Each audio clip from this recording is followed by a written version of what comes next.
Good morning and a very warm welcome indeed to today's iOB business webinar. It's an absolute pleasure to have you on here. My name is Ben and I'm the resident business coach here at iOB Business, and I'll be the one taking you through today's webinar presentation. Now, just before we get kicked off, a little bit about how these webinars run so that you can get the absolute most from today's session. Okay, so we're going to be going into the presentation itself in a couple of minutes. We're going to run that presentation for around about 15 to 20 minutes or so. Now, in between each of the three core topics that we're going to be speaking about in today's presentation, there'll be plenty of opportunity with a brief pause to ask away with any questions and indeed take down any notes that you may wish to take as well. So please don't feel like you're going to get left behind. We'll make sure that we have plenty of time for any questions to be asked away. Now, if you would like to ask the question, you're more than welcome to do so in the Q&A box at the bottom of the screen there. You can do that. And then what we'll do is we'll answer your questions at the Q&A segment at the end of today's webinar session. All right, so without further ado, let's get started. Welcome to those of you that are on with us already. We're just giving it one more minute to let everybody else join today. All right, so we're going to go ahead and switch off the video camera. So you shouldn't be able to see my face anymore, but you should still be able to hear my voice. Now I'm just going to bring up the presentation that we have for you today as well. So you should be able to see that on screen in just a minute. There we go. Okay, so today's conversation is all about finding and keeping your first client as a digital agency. Okay, so how can we do this? And how we're going to make sure that we keep this client long term? Because one of the big, let's say secret recipes, although it's not really a secret, to long-term business success is making sure that when you do bring a client on board, you keep them with you for the long term. Okay, we want clients to be with you for 1 year, 2 years, 3 years, sometimes even 10 years. Okay, that's really how we're going to keep that residual income coming in, making sure that you have a healthy, profitable business long term. Okay, so my name is Ben. I'm a professional business coach and I specialize in working with small businesses, just like many of you on here, just like what many of you on here are looking to do, to help them achieve stability and growth. It's a genuine pleasure. It's my absolute passion, and I'm blessed to get to do it every single day. Now, we're going to talk about 3 topics of discussion. And if I could just ask a quick favor, please, before we get kicked off, just let me know in the chat box if you can hear my voice okay, and if you can see the presentation up on screen okay as well. And then I will know that we're ready to get kicked off. That's perfect. Thanks very much. Okay, excellent. So first of 3 discussion points today. Number 1, decide what you're going to offer. Okay. Very, very important component in understanding how we're going to get our first client. Number 2, search your network and available resources. Okay. This is something that we're going to focus on. It's a very, very productive, very, very successful way that many new business owners begin building their client portfolio. And number 3, create an unbreakable client relationship. Okay, I'm going to help you with lessons and tips in how to foster that all-important, healthy, long-term client relationship. Okay, so beginning with topic number 1, decide what you're going to offer. Now, a stumbling point for many new business owners is that they can't decide what it is they would like to offer the market. Okay, now, as a business coach, I've been down this road many, many times, even been there myself. And the main reason that we as new business owners struggle with choosing just one topic or just one niche or just one service offering is because there are so many exciting options out there for us. We see friends, we see colleagues doing certain service offerings or certain actions within their business or their business world, and we think, no, but what they're doing is working really, really well for them, or they've made a lot of money doing that, or this or that, or whatever other reason we decide to kind of distract ourselves with what it is they're doing instead of thinking about what's best for us to do. Okay, now I'll give you an easy example here. If we knew that our skill and our service offering could consistently make us 50,000 a year, okay, but what our friend was doing, they were making 100,000 a year. Okay, now the gamble that I don't want us to take is that we could maybe earn 100,000 a year if we did what they're doing, instead of, within reason, making 50,000 a year doing what we're doing. Okay. Because there's a much, much higher chance that our skill set and our, forecasted earning for our skill set is going to be more accurate than what our friends are making, and therefore maybe we could also make, if you get what I'm saying. So I'd much rather we stayed in our own lane. We focused on continuing to do what we were good at, that then allows us to continue to focus on becoming the best entrepreneurs that we can become, but also building the best business that we can build for ourselves. Okay. Now that's just one reason that new business owners somewhat struggle to decide where to start when they're beginning, the early stages of a business. The other thing you might see is just this simple overwhelm of, well, I don't really know what to offer because there's so much out there. And that's actually a pretty simple problem to solve. We focus on what we're good at or what we have a natural ability to learn, and we combine that with what we're passionate about. Okay. If you saw that you could earn £200,000 a year writing back-end code for websites, that's fine. But eventually the money will stop being a motivator. If it's very, very difficult for you to do, you don't enjoy it, you can't learn it as easily as you can learn other things, very, very quickly, it's going to lose its shine. And this is really what's important. This is why we focus on what existing skill sets do we have? What are we passionate about? Okay. So it helps immensely to analyze the following items. Number one, your skill set. Okay. Now, here's something I'd really love for you to take a moment. I'm even going to give you a moment here to think about it. What skill sets do you believe that you have? Now, I'm going to speak slowly in the background to aid you through this. And what I want us to start thinking about is what we are naturally good at. Okay. Now, you might be thinking to yourself, well, Ben, I'm not naturally good at anything to do with digital marketing. And this is where I'd really like us to question ourselves. Okay. We have life experience, we have life skills, we have business experience, we have business skills, even if we don't know it. We have work experience, we have work skills. Okay. Your skill set comes from many, many different areas of your life. Now, just to give you a very, very easy, brief example, are you naturally good at managing money? Does that mean that you're naturally good at managing numbers? Does that mean that naturally you would be good at analytics? Does that mean that you would naturally be good at running paid advertising campaigns? Okay, it all links together. So I want you to think about what these skill sets are. Drop them in the chat box if you like. Let's start talking and thinking about what these skill sets are that we have, because there are many conversations I have with business owners or budding business owners or even veteran experienced business owners where we're talking about skill set, and they'll say to me, Ben, I don't have any relevant or applicable skill set here. And I'll say, look, I completely disagree. And eventually what we'll realize is that actually there are many more transferable skill sets than what we initially believed could be there. Okay, some people are natural problem solvers. Some people are naturally great writers, naturally good at storytelling, naturally good with numbers. So many unbelievable skill sets that we can uncover. Your passion, okay? So now hopefully you've got a skill set in mind. Let's start thinking about passion. What do you love? What do you enjoy? What makes you happy? Now, passion again applies here, okay? Somebody might say to me, well, Ben, I don't really have a passion for marketing. And I'd say, okay, well, that's fine. But I bet you do have a passion for helping people achieve certain things, for solving problems, putting a smile on people's faces, helping somebody reach a light bulb moment. Okay. Passion usually lays here. Now, there's somebody I've spoken to before, and we were talking about what their passion is, and they couldn't quite put their finger on it, but they said, I feel this satisfaction with web development. I like building websites. And we said, well, okay, well, why is that? Okay. And it wasn't anything to do with the fact that they like code or websites or the internet or any specific enjoyment from those elements.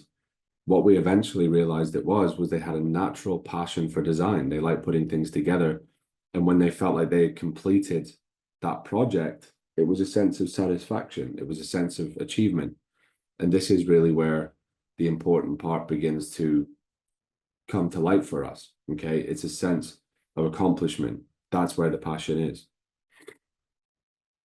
Now, what's your reason for being in business? Okay. Other than to make money. Now, money will take us so far, and ambition to earn money will take us so far. But if we're struggling with the skill set or the passion, our progress is going to slow down. But most importantly, we have to understand why we're in business. What are we trying to do here? Are we trying to create jobs for 20 other people? Are we trying to change the way something works? Are we trying to change the outlook on a certain industry? What's your bigger reason for being in business?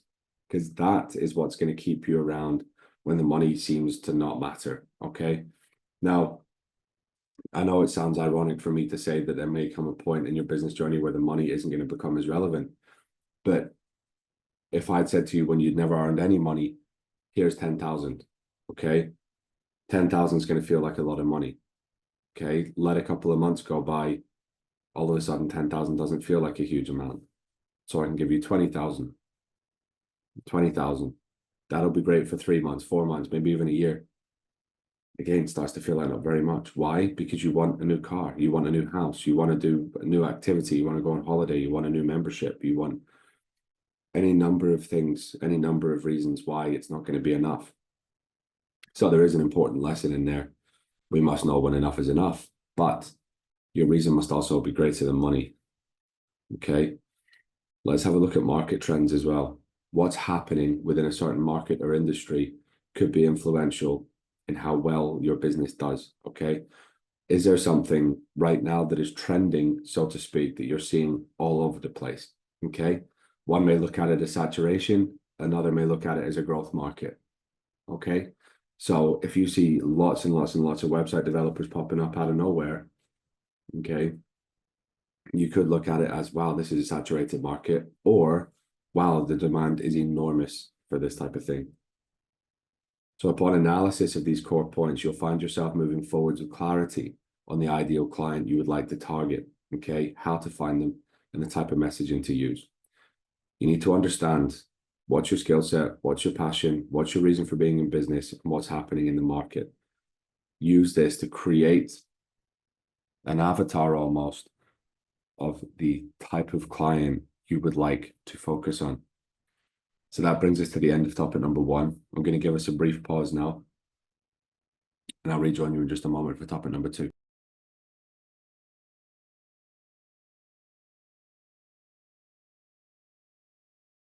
Excellent. So let's move on to topic number 2. Search your network and available resources. Okay, now many of us are likely to have a network of professional or personal contacts developed from our jobs, social clubs, and friends of friends. Now, as I said to you earlier in the presentation, this is a very, very popular way that many new digital agency owners will start their client acquisition journey. And the reason for that is almost always somewhere within a professional network, personal network, social club, friends of friends, somebody somewhere needs a new website. Somebody somewhere needs help with their advertising. Somebody somewhere needs help with their copywriting. Go through your social media, go through any social clubs you're in, go through anybody you used to work with, ask them for a cup of coffee, sit down with them, tell them what you're doing, and see if there's any way that you can help them. And even if these conversations amount to nothing at the time, somebody might say, oh, well, actually, I know somebody that you might be able to help, or this or that. Okay. Often for the cup of coffee, somebody's happy to help.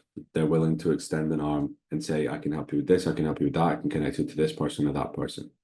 Okay. Don't doubt the power of networking. It's extraordinarily powerful. And it's a way that I myself have personally won a lot of business before. And a lot of people I know have also made good amounts of money and a good amount of business from in the past as well. All right. Do not doubt the power of your network. Please continue to work to build it. Okay. Now, don't hesitate to assess who your service offering may be applicable for, okay? Approach them if you feel you could add value. Now, I'm going to give you some ways in which you may be able to add value, and this could be useful for you in these conversations, okay? Someone who could benefit from a service that they are not using, okay?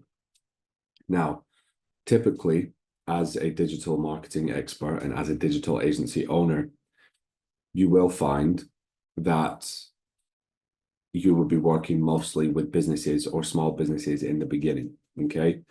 You may find yourself working with an individual in some capacity, but most likely you'll be working with a business. Now, your job here is to find someone who could benefit from a service that they are not using. What services do you have available at your disposal that somebody could benefit from? Okay. Now, I'll give you a hint. That pool is very, very, very, very large. There are lots of businesses across the entire country that could benefit from many, many, many services that we offer at Stack Digital, okay, that are offered within the digital marketing industry that they're not currently using, but they could benefit from, okay? Many businesses almost bottleneck themselves, if you've heard this phrase before, where they have so much potential, so much to give, but they're not opening up the neck of the bottle because they're not investing or they're not looking at new ways to market and advertise. They're not doing something that could carry them forward, okay? That's what's referred to as bottlenecking your business. You have tons to give, but you're not allowing yourself to give it because you're limiting yourself in so many ways. Okay, so someone who could benefit from a service that they are not using. Someone who could benefit more from your service than the one they're already using. Okay, let's say, for example, that you run paid advertising. Would you be able to run a more constructive, more productive, more healthy campaign for somebody than what's currently being run? Could you offer a free audit and just let them know what you would improve? Okay. Other available resources you have include social media groups, business forums, business networking memberships, and many other low-cost resources. But please involve yourself in these organizations, in these communities, in these resources. Give yourself the option, okay? Make sure you are involved in these circles, because if you're not, it's an excellent way to guarantee that you'll never get business from them. And once you make your first point of contact, encourage referrals to spread the word. You must keep the momentum going, okay? You can incentivize people that you currently work with or you currently know to bring more business your way. Always talk about this, always. I know of a business person that works in the local town I used to live in, and they had a gym. And what they used to do constantly was every time you spoke to them, they'd be talking about their business. They'd be trying to collaborate with other businesses. They'd be offering discounted gym memberships via other businesses. They'd be doing everything they possibly could to spread the word and talk about what they did constantly, almost to the point where it became slightly annoying. But this person, they now have several thriving gyms in that town, okay? I think they have maybe 3, maybe even 4 gyms now. That's how fast these things can grow. And that was all from word of mouth. I never saw a paid advert from this person. Okay. So I'm going to take another pause. Please take your time to take notes from this slide, and I'll see you again at topic number 3 in just a moment.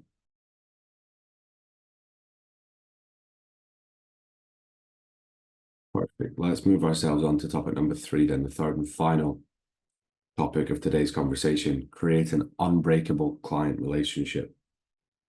So we talked about how you're going to find your client. We talked about how you're going to sign your client. Now what we're going to talk about is the key to consistent service-based business growth long-term.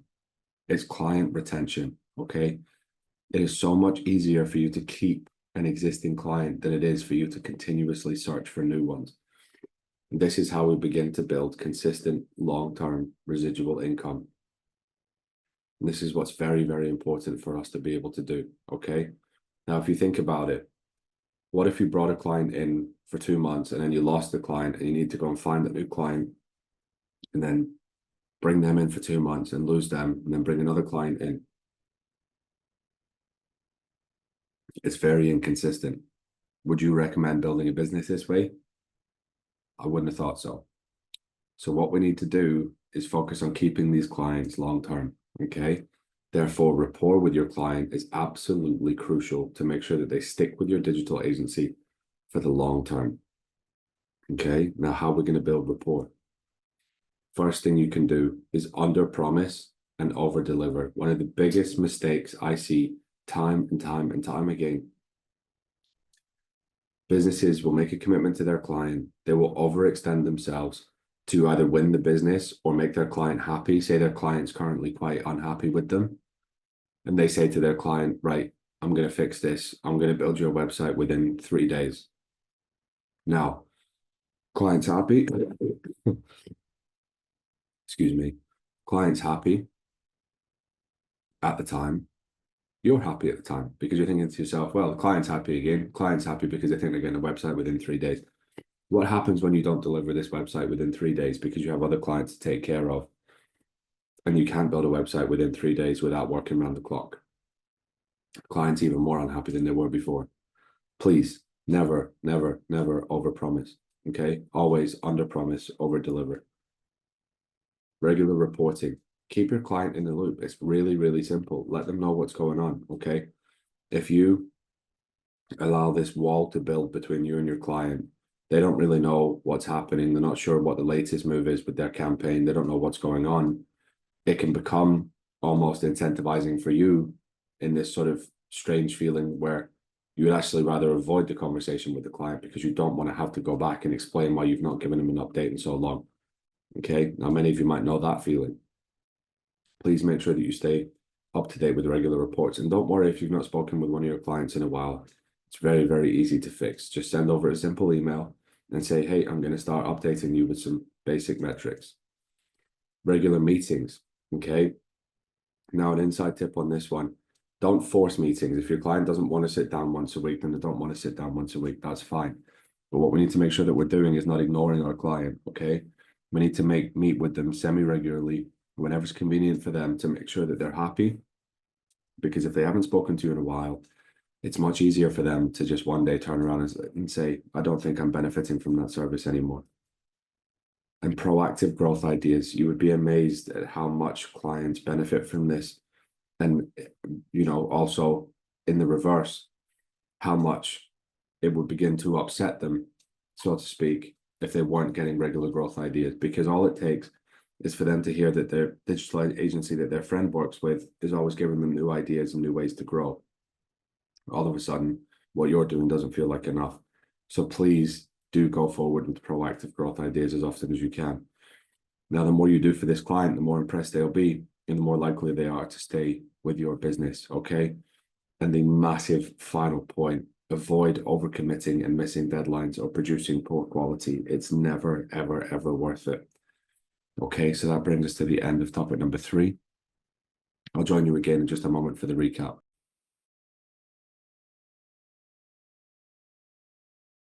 Perfect. So let's recap today's session then. Number 1, analyze and establish your offer. Number 2, utilize your network and your resources.